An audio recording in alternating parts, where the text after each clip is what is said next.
Hey everybody, it's Esfand here. I wanted to make this video because it's a topic that I wanted to bring up in ClassicCast, and we unfortunately kind of ran out of time for it along with a few other things, and I think it's something that's really important for WoW Classic.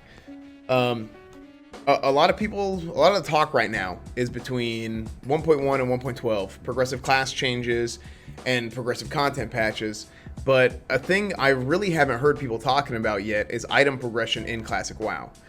With so much focus on what talents people should have, when people want to see raids or BGs put in the game, the discussion of the itemization changes that occurred seems to kind of have fallen by the wayside. Throughout the course of vanilla WoW, there were a number of items that were added into the game. They had their stats updated, they were even removed from the game, right? This changed how people would play certain classes or specs, and what gear they would use for raiding, what gear they'd use for PvP, so on. I'm obviously not going to go over everything, but I did want to show just a few examples in order to bring some of this information to light and give my suggestion on what I'd like to see in WoW Classic. The first example I want to talk about is actually, it's a couple of kind of niche items, and that's the Spirit of Aquamenus from the Lincoln Quest and Ongoro Crater, and the Choker of Enlightenment from Lucifron and MC.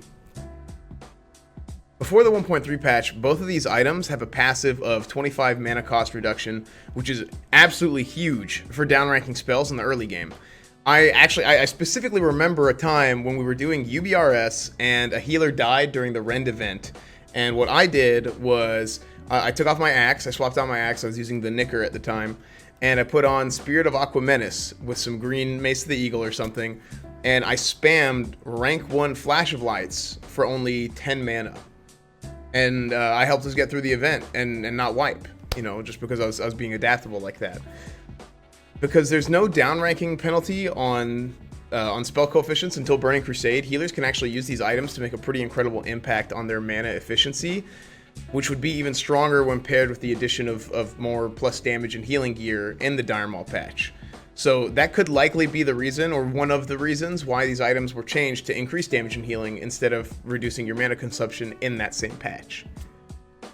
The next thing I want to talk about is the progression of tier gear throughout the course of vanilla, and particularly tier 2. Tier 2 was initially available in MC along with the tier 1 sets, but removed in patch 1.4 to be re-added with the updated stats in patch 1.6's Blackwing Lair. For some classes, like Paladins, Mages, and I believe Warlocks, among others, they received another big update. Those guys received a pretty big overhaul in 1.9 in the AQ patch. So a lot of people are familiar with the 1.6 stats, but there's very little documentation on there's very little documentation out there on the initial stats of tier 2 and really what it was meant for.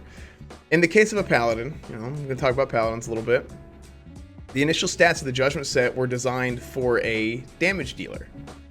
It was very heavy on stamina, strength, and the 3-piece set bonus was a 20% chance on a melee critical to do an additional 300 holy damage proc to your target. So that's pretty insane in Classic WoW. That's pretty nuts in vanilla, especially at that stage of the game. and to be completely honest, I really wish they had never changed it. By the time it was reintroduced in the BWL patch, they had reworked the stats to essentially make it into a PvP healing set. It was real heavy on stamina, intellect, and it had a decent amount of plus healing. And it was almost like a mini redemption set, the tier 3 Paladin set. When this was changed the second time, it was given a third set of stats, and they mixed up the stats by giving the set some plus damage instead of plus healing, or plus damage and healing instead of just plus healing. And they added some strength to it and essentially turned the Judgement Set into a Shock It In or a Spell Power Ret kind of hybrid set. Kind of a chicken or the egg situation, but I think these kind of changes to the itemization both inspired how the class was played, and it did inspire people to play the class a certain way at different points throughout the course of vanilla. Paladins were not initially meant to be primarily healers, but due to the nature of the game and the lack of healers, hybrids were just kind of relegated to healing in raids. Another item that I want to talk about is actually a blacksmithing pattern that drops in the 1.10 patch, and that's Titanic Leggings. This blacksmithing pattern is used to create the best in slot plate DPS pants until the leg plates of Carnage, which is awesome, and it's fine for the time that's put into the game, because the next patch is in 1.11, and this world drop pattern, it gets put in right before that.